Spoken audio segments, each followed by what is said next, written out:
Hey guys, I'm Si and welcome to A.C.E Podcast Nation. On the channel you can find interviews, podcasts and content on all sorts of subjects: mental health, football, wrestling, MMA, films and TV, music and more. We've got our popular series Unscripted and Uncensored, where we have people from all walks of life to answer the questions of the people, which is always a lot of fun. We've had people from UFC, cage warriors, footballers, actors, you name it, we've had it. We recently had UK indie band The Crooks join us for a chat, and they played us out with a single where you won't find many other podcasts having live music, let me tell you. And we had a good feedback from that. People were very happy. So I'm working on trying to get some more bands to talk to. Last week we dropped a new episode of our Combat Sports Show, which is the Danny Batten MMA show, which is now pretty much weekly because there's so much MMA going on. Last week we talked about Wilder and Fury, UFC Auckland in detail, and we also touched on Bellator Dublin, Bellator 240, Cody Davis's fight with Umar Sadiq, and Danny answered your questions. Obviously, Danny, being a former Cage Warriors featherweight champion, has got a unique insight into mixed martial arts, boxing, striking, jiu-jitsu, and the like. Every Monday, 7 p.m, the Andy Campbell Championship Show. It's 7 p.m. live, Facebook and YouTube channel. Former Premier League and Championship striker Andy Campbell providing the insight on that show as we break down all the championship games, but we also discuss the biggest stories from the football world as well. And because it's live, it's always fun as we interact with you lovely people. And just lastly, the last plug, which we'll go through before we meet our guest today. On Friday, I dropped the first episode of our new series, which is called My Story, where we take different, currently just sports stars, through their career, and they share memories and anecdotes throughout, which was a lot of fun. The first episode was with former England cricketer Chris Lewis, who has got a very interesting story from his childhood, moving over to England from the Caribbean, obviously playing for England. He had a stint in prison, and then he made a comeback. It's a really interesting show. And episode 2 is going to drop next week with former Cardiff City and Wales international Rhys Weston. So today I'm having a chat with stand-up comic, MMA medic, and affectionately known as the Doctor, Mr. Barrie Phillips. Welcome, my friend. How are you? Thank you, Si. Cheers, bud. Pleasure to be on. First of all, can I just say cheers, Big Alan Jones, for sorting this out. I know he gives you all, see the flag behind you and your T-shirts, which I am yet to get hold of, but I'm soon, my silver tongue will get hold of a couple. Yeah. Big shout out, Al. Thank you, buddy. You're a proper supporter of the show. And Si, thank you for inviting me on. That pleasure. No, it's my pleasure, all mine, mate. And like you say, Alan, he's a big supporter of the show. Away Day Apparel sponsor the whole channel really at the moment, and he helps me get guests as well. He's always sent me a lot of different guests from all walks of life, from yourself to some footballers and Derek Brazil, a couple of others, fighters. Yeah, he's a top man. Can't sit on the ground this week, you to have me. No, I say this to everyone. I'll speak to anyone. Like, I find people's stories interesting. And when Alan said to me, like he said, he's done MMA shows as a medic, and he's done stand-up comedy, and he's a good crack. So that's good enough for me, mate. I'm happy to chat to anyone. And just for the people perhaps who are not familiar with you, I know you've got a good following. Actually, I can tell that just by when I've posted about you coming on, like people are asking about it, and people are telling you, like, send me the link when it comes up and stuff. So people are, your friends and people who are aware of you obviously know, and I see you interacting on Facebook with all the Welsh MMA guys like Jack Shaw and Oban and all them guys. So for the people, go on. Basically, just on a school run this morning, take my kids to school. It was just, when's this podcast going out? We've seen you put a post on and everything. I said, well, I'm doing it this morning. It's going out, I believe, next week. It's not going to be live. It was like, we want to watch it. I said, well, everyone got the opportunity to watch it. Just link in. Be patient. Yeah, be patient. The best things come to those who wait, innit?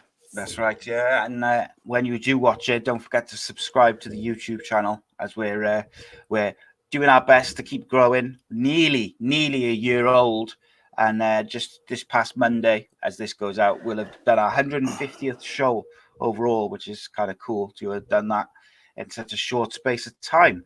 So, just for the people who are not familiar with you, tell your story. Like, obviously you do some stand-up comedy, and you've done MMA, Yeah, I am really done. medics and stuff. Yeah, I am really done stand-up for a little bit, but I am trying to plan one more show to get it out the way. I got 3 young children at the moment, so say at the moment. I know having them all.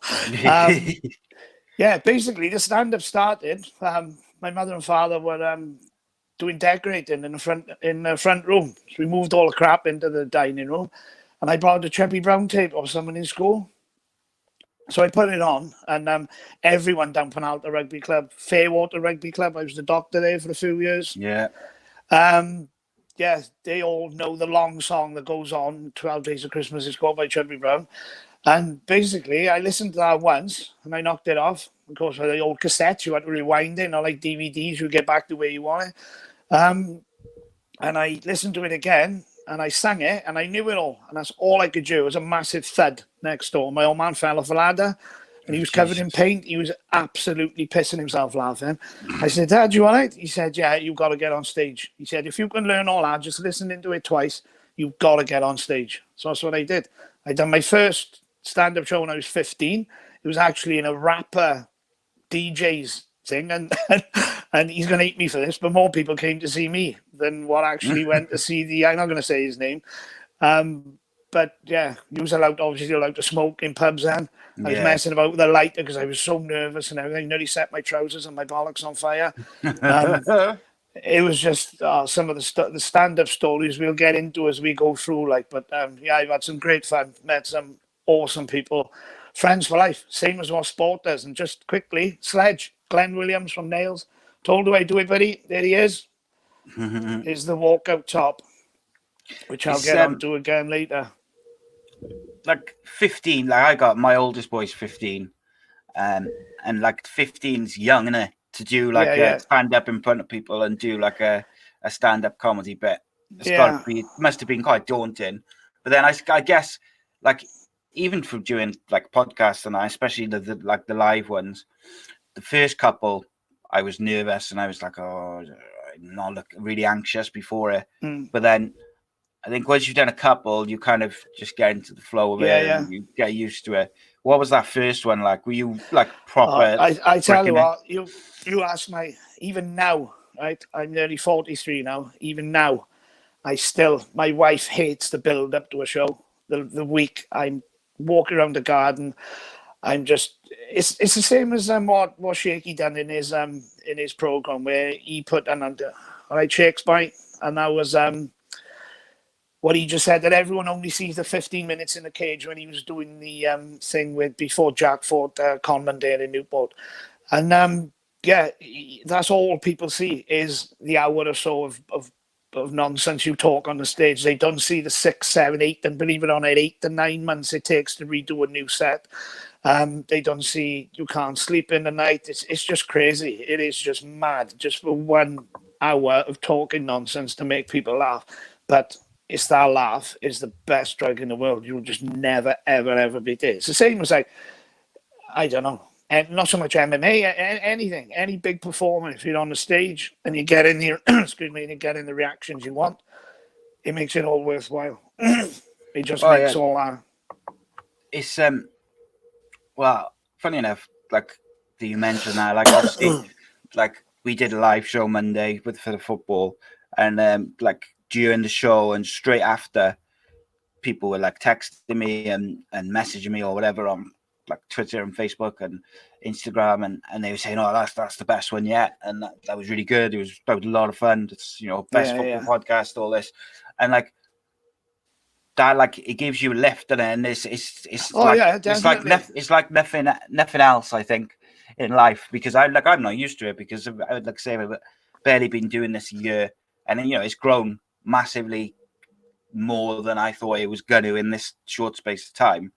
But like, it's those comments and the stuff you get. Like, unbelievable. That's what keeps you going. And when you get up in the morning and you think, oh my God, I really can't be bothered to do this. And then you look at your phone and you go, last night's show was awesome. But like you said, that's the best one you've done. And you know, everyone's buying you drinks, and you do feel like a superhero for a couple of hours. And that spurs you on to do the next one, and then the next one, and the next one. And then you get to my age and you think, fuck it, I can't do no more because I haven't got the time. Mm-hmm. And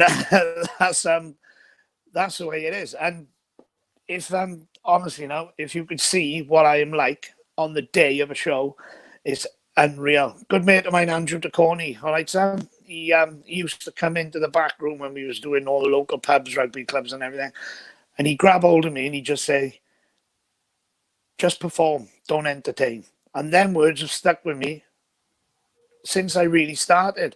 And you know, I think, and it's just 4 words, but I'm thinking, yeah, they got a bit of meaning to them, because if you try and, you know, express yourself to something that you're really not, you're going to mess it up. And Yeah.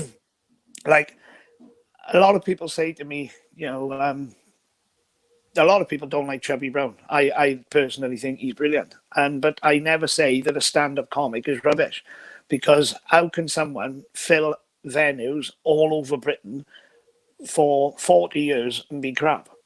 Yeah, It's just, it's not their cup of tea. There's certain comedians out there that that I'm not a fan of, but I never say they're rubbish, because they are good at what they do, and their style of delivery and what they possess to, you know, the way that they do it. Like, yeah, and the thing is, everyone's got a different sense of humor, and like I'm a big fan, like stand-up comedy generally. I like most comics, like, but I like Chubby Brown, I like Frankie Boyle, I like Jimmy Carr, like I like that kind of dark humor, because I feel like it, like, with all the shit going on in the world, like if you can't laugh at stuff, then what you got really, like, you're just constantly bombarded with negativity on the news. You get exactly.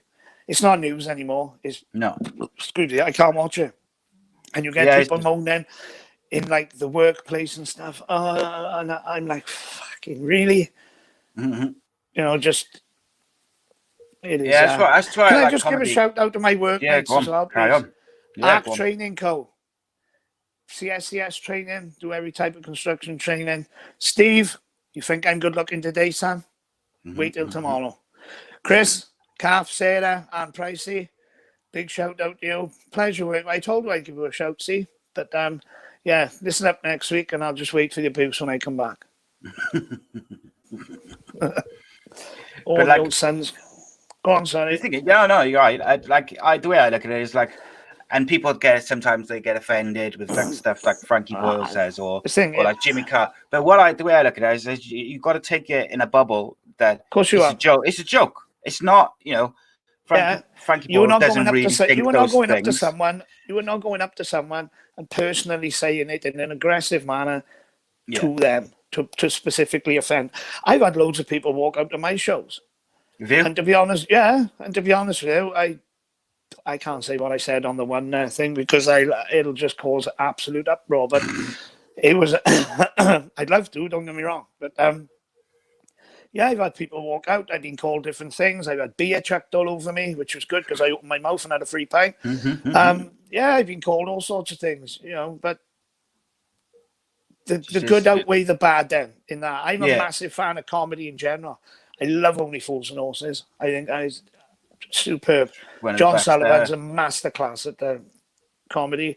Auf Wiedersehen, Pet, massive fan of that. Me and my mate Phil Powell just talk rubbish all the time. Now we've got on to Grand Slam and Mog and Ain't That Hoffman and Windsor Davis again. All these people, old school again.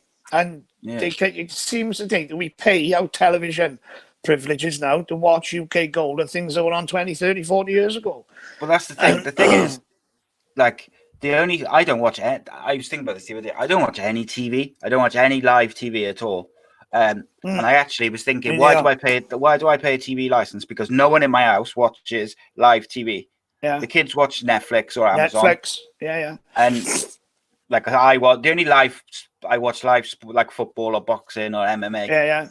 And half the time I don't even watch that live. I watch it after the fact. But like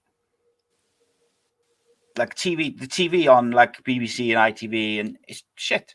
The comedy the sitcoms Rubbish. generally, I find is really shit. Bullshit. In fact, the first like comedy sitcom I watched, probably I would say in about 6 years, was Gavin and Stacey at Christmas time. And I got to say, I find that good. I don't know whether it's because it's set so close to home that I kind of like, it gives you like a warm feeling. I thought it was very predictable. Yeah, I enjoyed it. I thought it was funny. It was good. My personal point of view. I thought it was quite predictable, but I did enjoy it. I didn't watch it for a couple of days. After I didn't Christmas watch Day, it, with the I fell asleep when it was on live, like too many sprouts. Nothing to do with the booze. But yeah, I enjoy it. Friday night dinner, my boys watch that now and again. That's not too bad. That's sort of acceptable. In-Betweeners, I absolutely love that. That's how romantic I was. I took my wife to watch the In-Betweeners movie in the cinema. Ah, there you go. Yeah, and it was pitch black. Yeah, it's pitch black. I had my big Stone Island coat on. And I cracked it. I was on Dirty Sanchez. That was another one of my romantic ventures out there. Yeah, it was class. Yeah, so I had this and I cracked the can of, that's how long ago it was, I cracked the can of Breaker open in the cinema. And she went, "Can you believe this? Someone drinking it." I said, I think it's disgusting. And then at the end of the film, there was 8 empty cans of Breaker underneath my seat. I said, "Oh, look, they've been chucking them under my seat." Pissed up walking through the line, looking class. I'd have fallen asleep. I went these days, Jesus. I'd been asleep in the dark. Yeah, I'm the same. A couple of cans. I'm the same now, but yeah, but comedy is we need someone to grab it by the nuts and get a good series going again. You'll never replace the old ones, but no, but I just think the problem is now as well. There's like you watch like Only Fools and Horses sometimes on UK Gold, and they've cut out stuff because it won't fly. And there's like they what was this? There was I can't remember. What Yesterday is a big channel for that, mate. Yesterday they screen like Auf Wiedersehen Pet and all the best bits and everything. If you don't want to show the swearing, don't show them in the day. And then it's like I got my mate's house, Gareth Thorpe, my son is and he had the box set of Rising Damp. Like, but you'll never be able to show stuff like that now. No. It's just I'm getting bombarded by the old sun by that. They because they were on about. I was like Tyson Fury, when I dodging and weaving, moving like a champ. They were on about like bringing back Little Britain, and I was looking at that like, and I don't think him, but no. I just don't think that'll fly these days. I think people will complain, and it's unfortunate because you should take it for what it is instead of being everyone's quick to like jump and be offended and even complained about that song. I know. That's my thing. But like the thing is, right? The way I look at it, the thing which annoys me, right, is if someone's genuinely offended because it offends them, that's fine. But I can't be having these people who get offended on behalf of other people, and those other people aren't actually offended, but other people are offended from, and it's just like, well, let those people be offended if they are. You don't need to be offended for them. But the thing that I put on the posters before we do a show is, firstly, and most foremost, I'm not fucking gluing your ass to that seat. Okay, I am not stapling you with grits to that seat. So, and secondly, we always put, if you're easily offended, don't come. It's as simple as that. If you don't like bad language, if you don't like adult humor, if you don't like all the shit and everything that goes with it, stay away. Don't call me a twat once I've pissed you off, like, or throw shit at me. And because I fucking love all that anyway. It just makes me want to do it even more, like. And it's just, don't do it. You know what type of thing it is. People know what a Chubby Brown show is before they even go. Yeah, that was. And they come out, he offended me. Fuck off. You knew what he was like. It's like those people who watched the Frankie Boyle TV show and then complained about it. And it's like, well, if you're watching Frankie Boyle, you know what you're going to get. Do you know what I mean? Like, you know what he's going to say. He's gonna be offensive. So at some point, you are cringeworthy, and at some point, he's going to let fly, and it's going to the shit's going to hit the fan. What's Have you had any like people give you any good heckles when you've been on stage? Good heckles. Couple I said, when's when's the which weren't really the question you asked actually. When's the comic coming on? I said, after you fuck up and shit like that. Good heckles. Oh, you got me in I'll come back to that one now. It's difficult, isn't it? Because like you get wherever all comedy shows, like you'll get hecklers who think they're funnier than the comic. Especially when they've had a couple of beers. Yeah. This classic. I done one in the local pub. I live in the village where I live, and I'm not going to say the name of the act, but everyone who was at that show, right, will know this. I went to the toilet, and of course, the comedian or the band, whatever they had, was always in a corner of the bar, so you had to walk past where she was. Comedian or whatever you want to call it, fucking woman. She wasn't funny at all, anyway, but she's quite famous anyway. So anyway, she started giving me all nonsense that I was going to toilet. So, and my mate Gareth, who was behind me, was like, "Oh my god, yes, he's going to let fly now." Because I stopped and I just took it all in, and I thought, right, let her have her moment. I'll go for the slash. I'll come back and I'll just fucking rip her a new arsehole. And then when she come back, I was walking back to my seat. And then she started again and again and again and again. So I just hit her with, I can't remember what I said now because it was so long ago. I hit her with about 10, 15 one-liners, right? And she fucking ran off the stage crying. And all her, she ran out into the car park again. I grabbed hold of the microphone, done 45 minutes off the top of my head, and the barman gave me the money. Another one I done in a club over the thing. It was New Year's Eve and the band didn't turn up. We'd been on it all day. We was howling.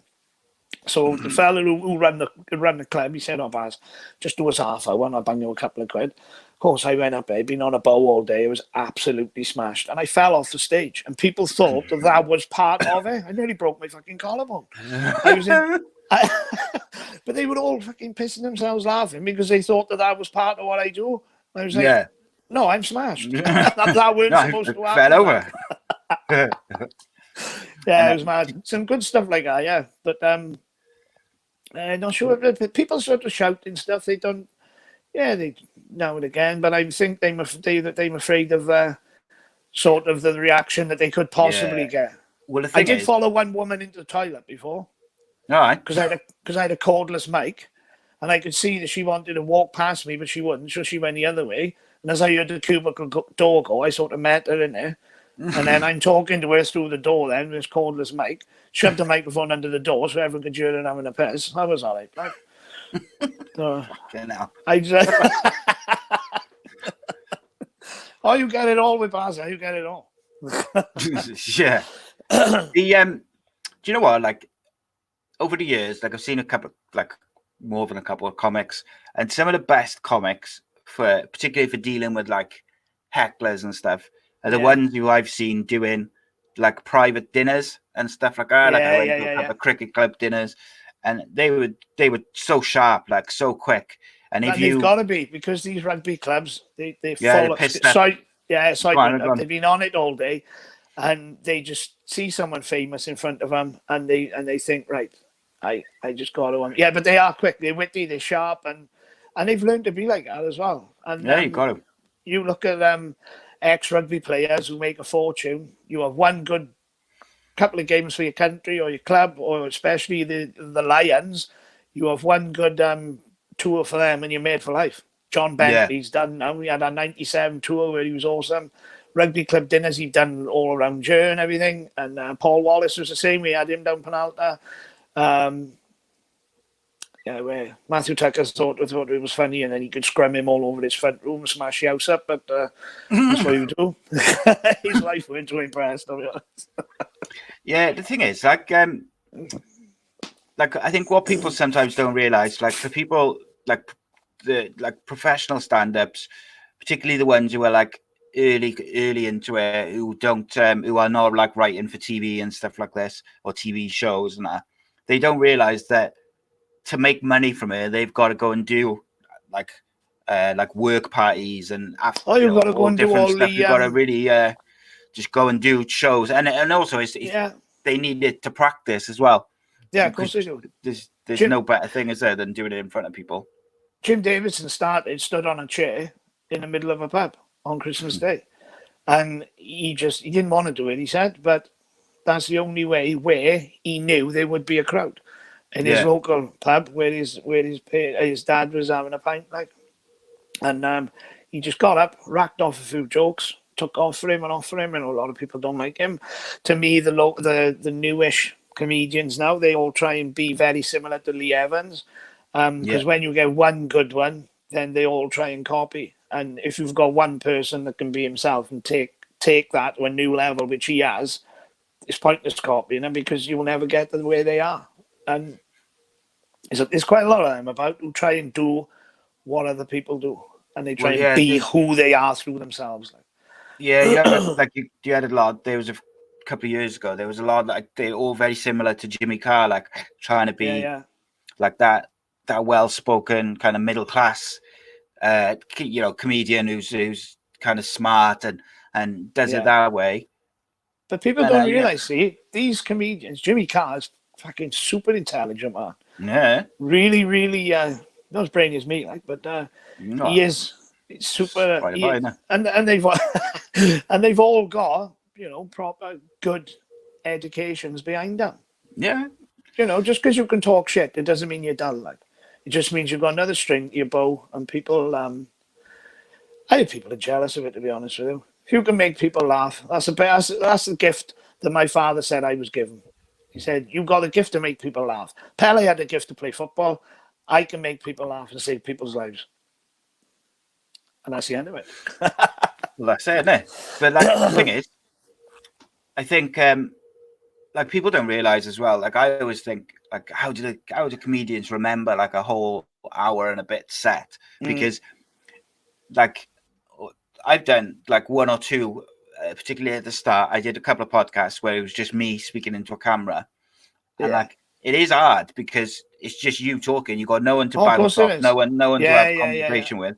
So it's quite intense. Like, and it's got to be difficult, especially early on when you first start out. And the thing is, if you play sort of in a band and you make a mistake, and another band member or an instrument can like sort of hide it. It's exactly the same as what you do. You drop a bollock on the stage or what you're doing there, and you are on your own, and everybody notices it. Like, and it's how you bounce back from it. It's sometimes you think, oh my God, will you just swallow me up? Or you might say, right, fuck it, I've made a mistake. I said it and I've owned up. I go, I'm not human. Yeah, that way meant to go like, fuck it, let's move on, and we'll just crack on. But it was hard for me because the shows that I was doing were all pretty local. So I was tending to have more or less, I do a pub up a road, and I do a rugby club down the road, and then I do it. So your audience is more or less the same people, give or take a few. But if you've got a wider spectrum, then obviously you can keep the same act because you're delivering it to different people all the time. Like, but I was finding it quite hard. I'd be practicing in front of the mirror. I'd be doing, just to get the timing sort of right. Because you could feel one day you'd have a good one and you feel good and everything will come back to you and you're talking rubbish and it's just all rolling off your tongue. And then you do like an hour and 20 minutes and then the next thing you're nervous and you've got a shit crowd in front of you and your same act lasts about half an hour. Yeah. So it's just... Can't wait to get off. it's a mad one, isn't it? Yeah. So just before we move off like comedy and stuff, what you mentioned to me the other day you fancy you might have one more show in you. Do you reckon you're going to do that? Well, he took a kids cup. I know Alan had been on to me, but he said, don't do that. I said, we took the kids to pantomime a couple of years ago in Blackwood Miners Institute. Now, I've been there to watch the Friday night stewed comedies, and they're underneath the bottom part. Okay. But the main theatre where they do the pantomimes, I looked at it and I said to my missus, I said, I want to do it, yeah. Because I said, I think I could fill it. And she went, how many people do I say? I don't know how many people he fucking knows. I'm going to go around and count the seats. But I said, there's quite a few in, yeah. And I said, the way that it's situated, it's all on a nice angle. You've got a big stage. You've got, like, they used to call them the ashtrays, didn't they? Up in the up into the boxes up on the top, like, and yeah. That's something I'd love to do, or a place similar to that. But I would, I'd love to give that a blast. Just one last one, and then say, thank you very much. Hang the mic up, and that'll be the end of it. So is that Go just out because? With a bang. Yeah. Is that just because of like family commitments and time and it's time just mainly, that really? and just I'd love to be out every weekend doing it. I'd love to, but the thing is, when you do stuff like this, people offer you drinks. Yeah. And you know what happens then. Yeah, that's people it, you got a free bar. There's people buying you pints. Oh God, you know yourself till Wednesday, and then you've got another one coming up on a Saturday. Just ruined. Yeah, do you know what I think people forget as well is like for like sports stars, film stars, TV stars, whatever, comics, stand-up comics, anyone who bands, anyone who's like on tour or playing like matches away twice a week. It's your missus who's left at home with the kids having to hold down the fort and do everything. And I think people forget that how much time people spend away from home. And like she does that anyway, even if I didn't get you on fuck all in the house anyway. But you know what I mean? Like if you go and do comedy like Friday, Saturday, Sunday night, like that's a whole weekend gone, isn't it? With the kids and that. Yeah. And when they're young, it's obviously a time you're not going to get back either. Oh yeah, God, yeah. I realised that more than most. Like my kids, like my youngest is just about to go up to high school now in September. And they're all the other two are teenagers, and it's just like you'd look back on all the time, and like for me, like I think about a time like wasted on like just not doing stuff or not going somewhere or like petty squabbles or whatever it may be, and it's just like you ain't getting that time back. But it happens, doesn't it? And that's the way life, it is. Like, So like you're a big MMA fan, but before we talk about a bit of MMA generally, I was going to say you've done some. You're a medic and you do first aid training and all this. You've done some MMA shows as a medic as well. Around. Is that mainly in Wales or around the UK generally? Yeah, mainly started off with Denzel Lawrence. We done the the white collar boxing in Cardiff. That was like an introducer sort of thing when I started off with doing that sort of stuff. You work with paramedics, doctors and everything. Get the experience in. Brilliant. Then we was doing stuff like horse riding events, which I thought, but one of the best things I've ever done. Brilliant. The horse riding events are awesome. And then we got offered to do Cage Warriors in Newport. Nice. And I thought, to be honest with you, I'd heard of, and I'd watched a bit of it, because when I grew up, it was all Matt Hughes, Chuck Liddell, Randy Couture, all that sort of stuff. But actually, I thought I'd never seen one live. So I thought, I might as well take it, do it, go down, have a look with the job. And just blew me away. Absolutely blew me away. He was backstage doing the pre-fight meds. Seeing how fit these boys were. Like you say cage fight into someone and they go, it's like really barbaric and stuff. Yeah. But these people, men and women, they are proper athletes. Like. And anyone who makes our walk into the cage, wherever they are, amateur event, pro event, Cage Warriors, UFC, got my complete backing, because I always say I am just glad I'm that side. You can hear the slaps going in. You can hear It's just that the one when I realised how fit they actually were. There was a boy. He was warming up, and it was my very first one. I seen him. It was Carl Swabby. I don't know if you've heard of him. Yeah, he was. He's like a big kickboxer, sort of karate guy. He was putting his feet where I can't put my hands, and I was like, and he just got in. And seen him a couple of times on a bounce. I don't know whether he'd gone off the scene a little bit now, but he's there's a lot of the amateur ones which I recognised obviously before the pro ones. Jack was always a massive name when we started. It was his debut in Cage Warriors. It just built up from that. And as you can see with I got Sledge's top on, I've through the cheek and the power of Facebook, I managed to collect quite a few of the professionals and the amateurs walkout tops, mind, that that we have. So when they walk out, I say, "I'm going to spare one of them," and they either post it to me or they or they just get one out their bag. Yeah. So you got quite the collection of them then, yeah. Yeah. I got a couple. I brought a couple down. If I can just Yeah, go on. You have give us a that little around. look. Can you see any of them? Yeah, you can see. You can't go a bit closer, and you'll see the names We and got that. we This is got good. Aaron Khalid, but Good. Yeah, this is good for the audio listeners, isn't it? Yeah. We got another guy you've become really friendly with, Michael Corsten. Probably got Mason Jones, Ross Houston, Josh Abraham, Phil Wells sent me his as the cage roddy as well. That was the first one that I had from Denzel's event.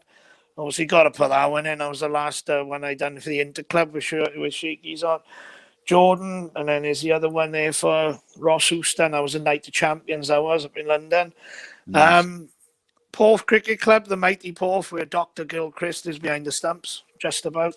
And this is the first one I had when from doing the amateur. Let me get back on doing the amateur strike and submit events down in Carmarthen in Nails with Franco, Richard Williams, Kevin Cox, his brother Robert, and Robert got to have a shout out anyway because I couldn't drive the one time.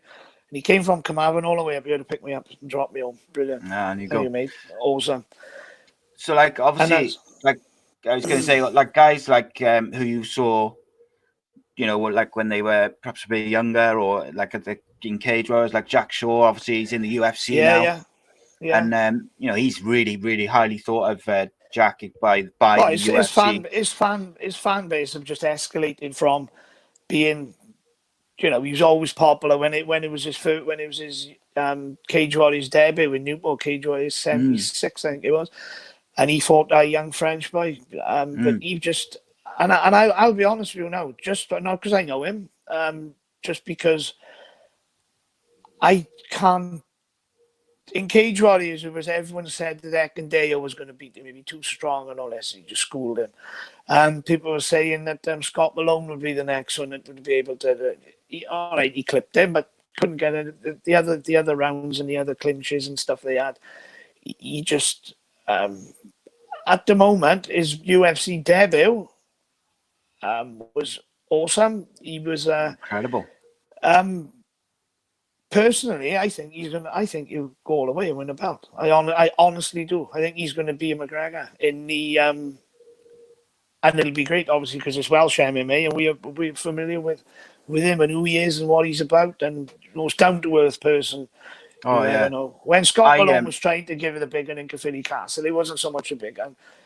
Jack just said, "Right, wait till fight night. We sort it out." Conor McGregor will be watching all this shit, but Jack's nothing like that, and you don't need to be. It sells tickets. I personally like McGregor. I know there's a lot of people that don't, but you know, he's if we are perfectly honest, and he has put MMA on the map for youngsters to want to give it a crack because of the way he is. I personally think it. Not so much the personal stuff with Khabib's family and everything, but you know, the other stuff that, you know, the winding up and it sells tickets, and that's what people want to see. Not just that, but if you look in the build up to the Aldo fight, where everyone said Aldo was, you know, he was unbeatable, no one was, he'd been just on this winning tear for years, and McGregor got inside his head, and he got inside his head so much. He was broken before the fight started. Of course he was. He made that error, which McGregor had predicted that he was going to make.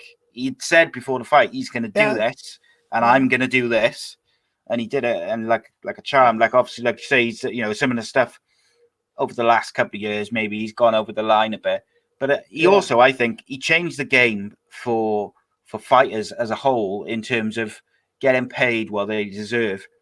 Because when I spoke to Paddy Pimblett, and I think I mentioned it with Jack and some of the other boys we had on, Brett Johns as well. It's like, when you compare what boxers get paid, like the lower end boxers, and then you compare it to what some of the guys saying even in the UFC get paid, it's not comparable. And like Paddy said, you know, basically, like every time someone steps inside a cage, they put their life on the line. Oh, of course they do, yeah. You know, all sorts of stuff could go wrong. So they should get when you're fighting for a big company, whether it's a Cage Warriors, a UFC, a Bellator, you should get paid accordingly. Of course you should. And I think And Conor that McGregor's was a good, improved that for everyone. yeah, and that was a good thing where you've got to take your hat off to Jack's dad, Shaky, where he encouraged him, because at the time I think he wanted to drop out of uni and just concentrate full time on his career. Yeah. But that's exactly what you said. And he said, look, it's a short game. It can be a short game. But you've got to have something to fall back on. And if you can, look at Nathan Cleverly with his maths and stuff. He's, Unbelievable, isn't it? Very intelligent.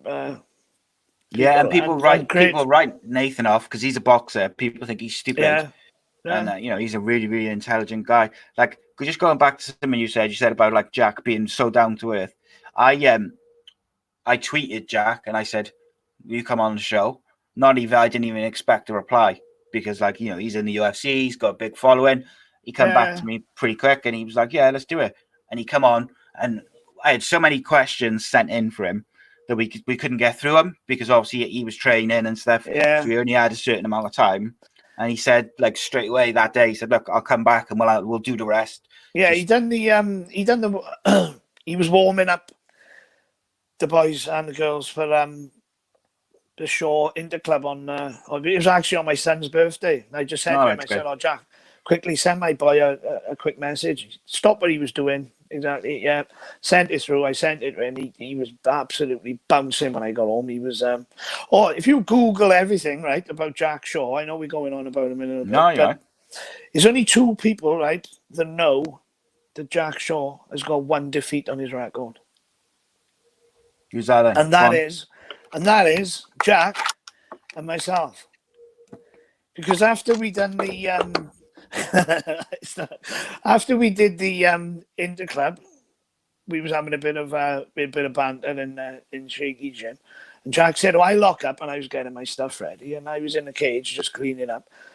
And he said, "Oh, you fancy?" I said, "Come on, let's get in." Yeah. So and I've always been told if Jack gets you on the floor, he put you in this like knot, and he put you in this. So I'm on the floor now, right? My head is up my ass, my one leg is round the back, my arm is round the front, and I could just open one eye quickly, and I seen a pair of bollocks dangling. So I thought, if I give him a bite now, he's going to let me go. So I bit down on him straight away.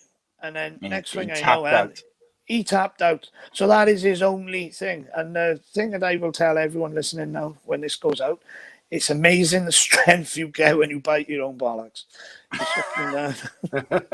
So he got one defeat on his record, and that's from me, and he won't mind me saying that. There you go. You should have that on a t-shirt, see? Yeah. So, like we've just the names we've mentioned there, but Welsh combat sport as a whole at the moment is really exciting because you've got it's only going to get mad. Yeah, go on, sorry. I was just going to say you've got like Jack Shaw, you've got Brett Johns, you've got John Phillips, you've got Oban. Yeah, even so much as outside UFC now without Marshman, you've got Oban Elliott, he's coming through undefeated. You've got Mason Jones is on a massive tear now. You've got Desi's on his way back now. He's got a big fight coming up in London now. There's all these. Aaron Khalid, I think, has still got a lot to. Good friend of mine, Ross Houston, he's gone, just signed recently for Bellator now. I know he's not Welsh, but it's just going to get better and better and better. And some of the youngsters that they've got coming through on these amateur shows, it just goes to show that the coaching and the discipline that these youngsters have got to want to do and be where they want to be and aspire to be the next Jack Shaw, the next Jack Marshman, the next John Phillips, Oban Elliott. It's just unbelievable. And I think we are going to see. And what Lewis Smith said the other day. He asked the question. We've got to see a UFC event in Wales soon. We have to. Hopefully. Yeah, well, that's it. It'll be you versus Jack Shaw, the rematch, isn't it? Oh well, if I see them bollocks again, he got no chance.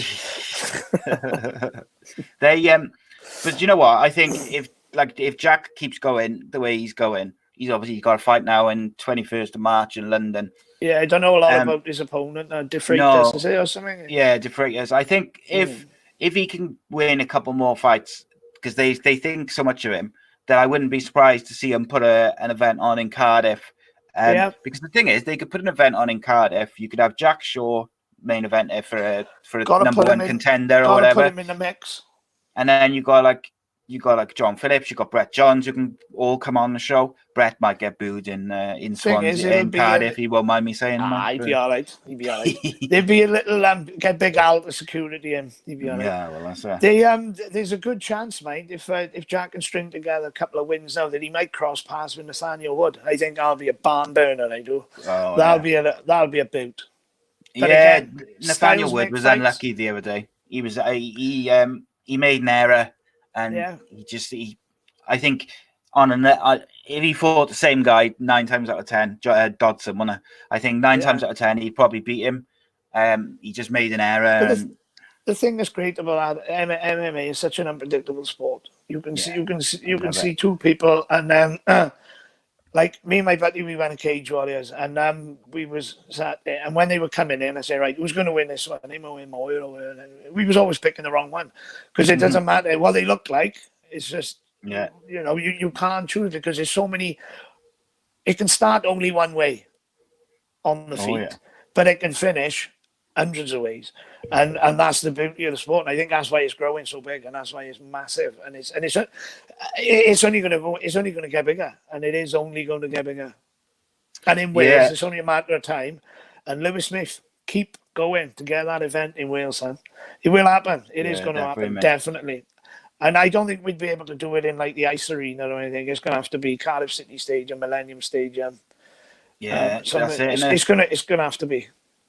It's and the thing is, now you see like when I was growing up, the only kind of combat sports places to go for kids was like you'd have a couple of karate places, and you'd have like the odd boxing gym down in Barrie or somewhere, but there wouldn't anywhere else. But like now you got like MMA gyms, jiu-jitsu gyms everywhere, and like you say, like Jack's old man's got that beautiful place. The MMA place up in have you been in it?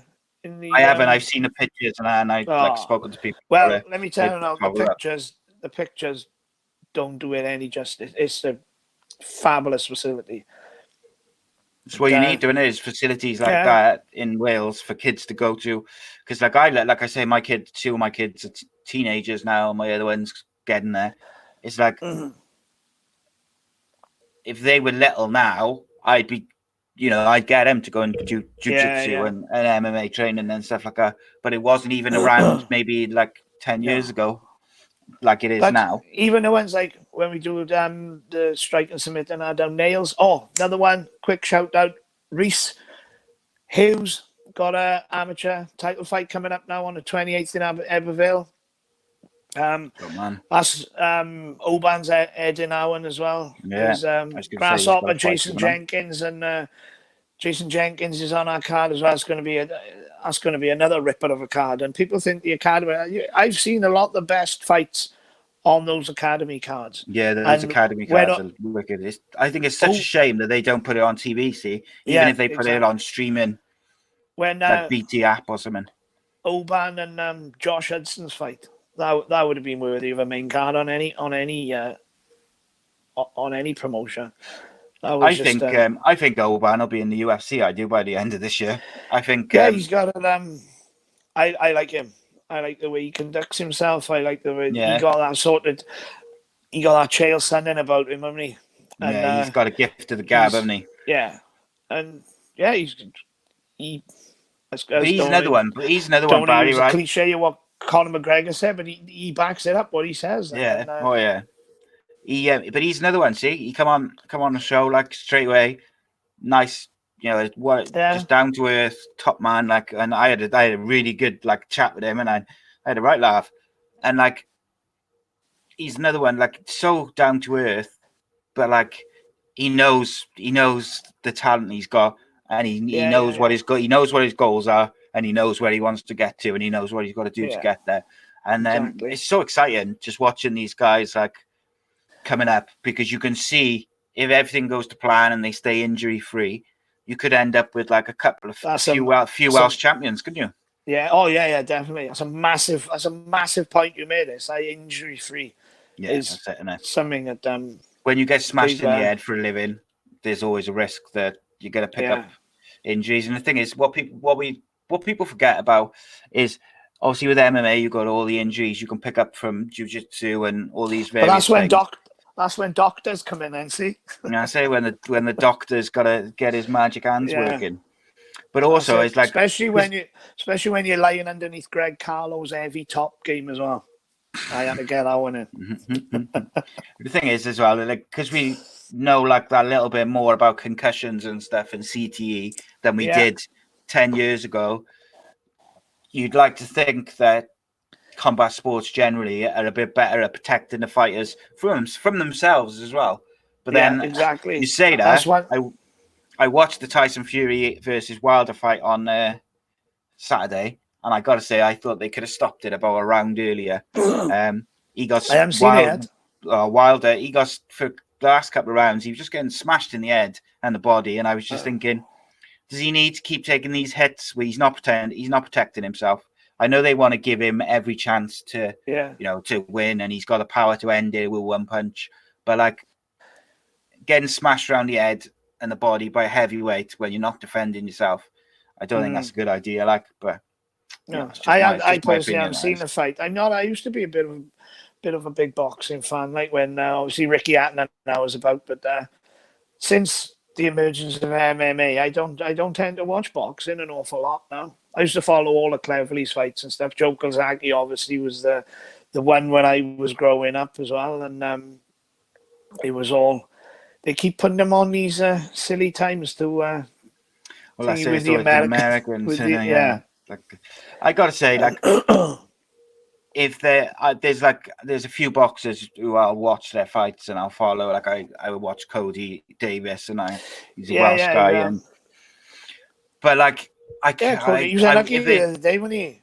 Yeah, I thought so. People were saying fight. That people were saying that did he step up a weight or something? No, he went down, and I think did he? Down or up, I forget. But I think like down or up.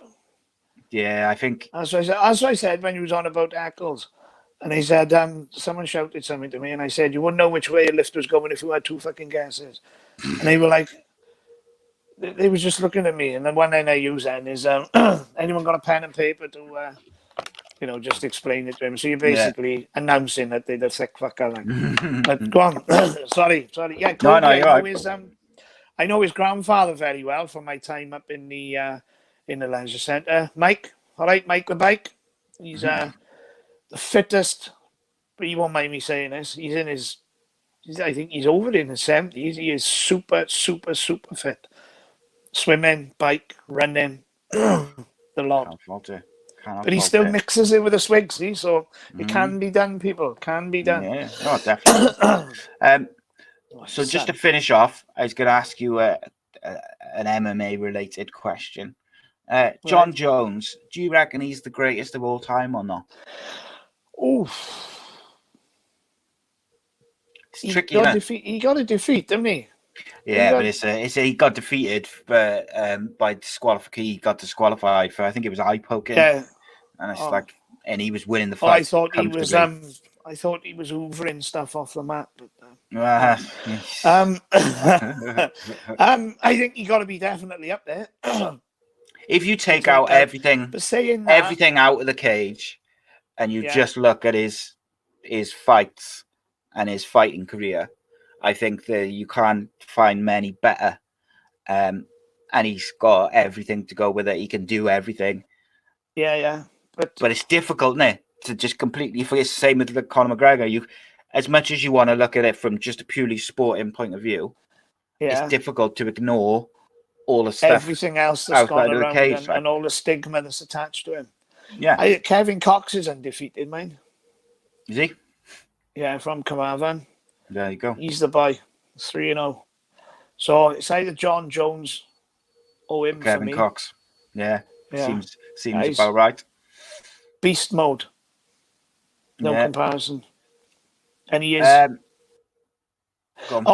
Another one quickly. Excellent work that he's doing with Carl Rose and the charity work for cranial ribbons that they're all raising money for one. He won't mind me saying, for one of Kevin's children who's been poorly lately, but back on the mend now, which is awesome to see.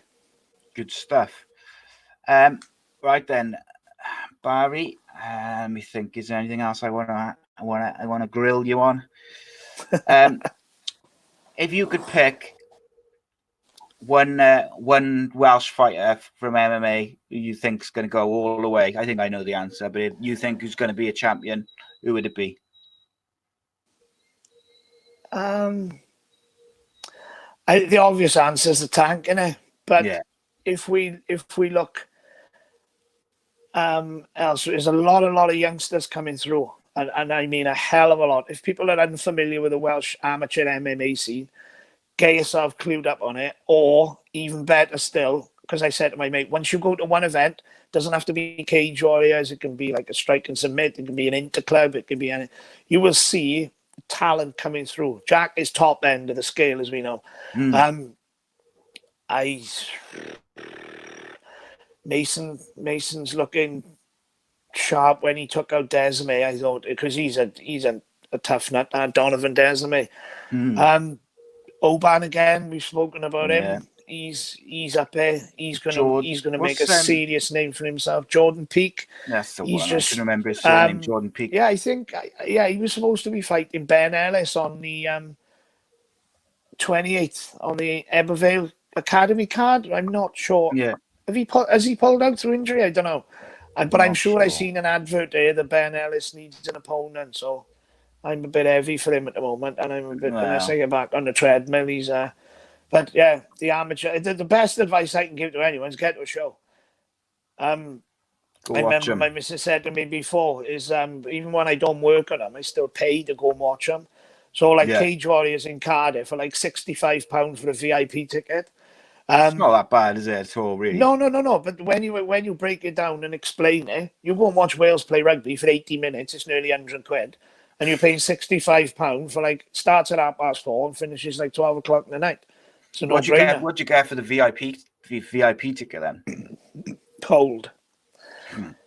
Because you're actually on the ice and with a man. It's brilliant because you see all the fighters walking past, so you interact with them. And I was we've had when people from work, I was introducing people. They had photos with Molly McCann, Paddy Pimlet. They had photos with Dean Truman when he was champion with his belt. And that is the beauty. You get to see them walking around before they compete. You can go right by where they come out then to make a ring walk. Yeah.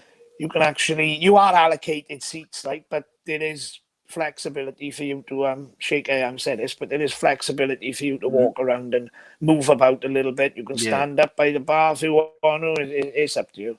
It's an all-round great atmosphere, and you might get on telly. That's it. Which I have quite a few times. I was going to say, have you been on TV? The frustrating thing is, you know, like the Cage Warriors Academy show in Ebervale now in a couple of weeks, which Oban's fighting on. I find it's really frustrating to me that that's not available to watch, like via streaming or something. Even BT have got a deal, haven't they, with Cage Warriors? So even if they just put it on the BT app and didn't put it on the main channel, I just say, or even if Cage Warriors stream there on their website or something. Cage Warriors need an app.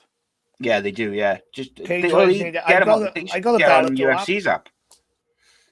UFC Fight Pass. Yeah, I got that.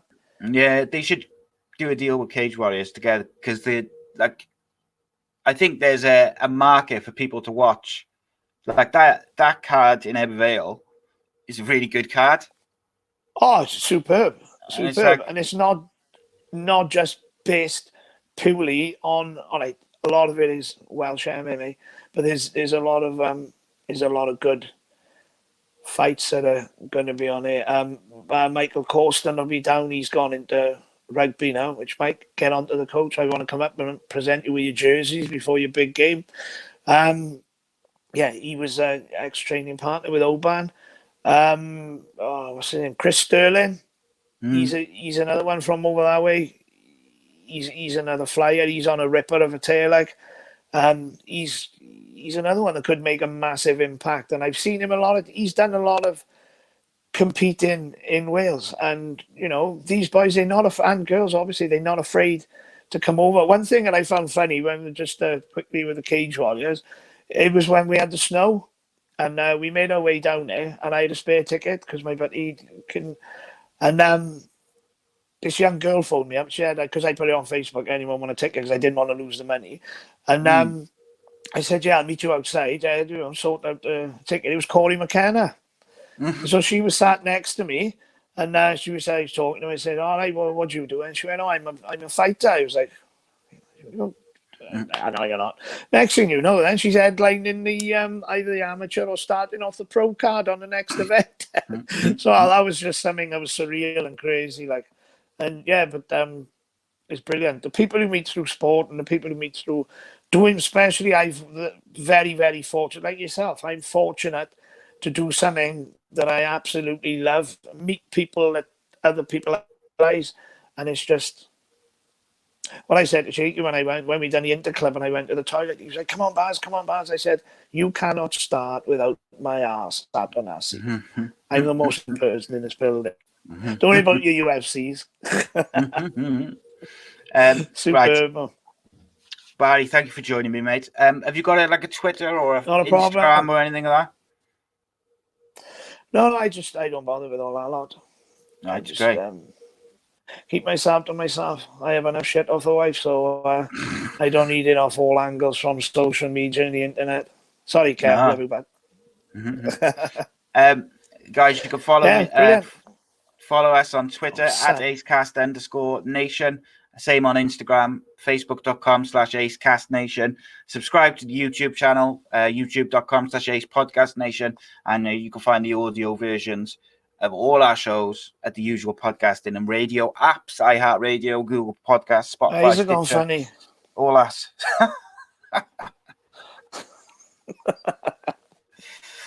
Barry, thank you for joining me, mate. Sorry. Yeah, you're right, buddy.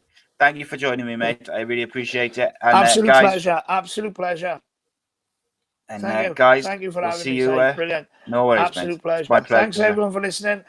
Anyone I missed out, I do apologize, but hopefully we can do this again sometime. Yeah. We'll do it again. And guys, check out all the other episodes, and we'll see you next time.